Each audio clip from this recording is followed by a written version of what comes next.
Јас сум Матеј Филиповски и денес ќе ви ја раскажам приказната Глафало. И Почни се разкажувам. еден ден едно глувче се шетало околу шумата и после видела лисица и лисицата му кажала "Злава глувче". И после глувче знаела дека е тоа стапица и после си смисла а шо ако ве стапица за ми изеде? И после си смислила. И после си лекова.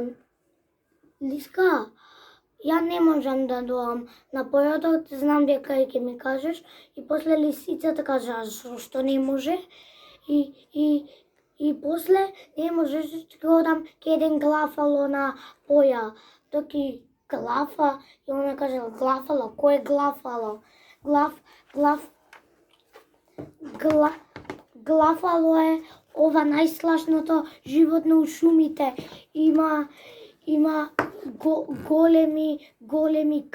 големи канџи, големи ногти, има големи ногти, голем црни сив јазик, има една бубулица на нос и не е многу страшен. И после лисица казала чао, чао, се плашам веќе. И еве, ако сакате да знаете цела приказна со глувчето, Глафало и лисицата и змијата и бувот, земете книгата и прочитајте ја целосна.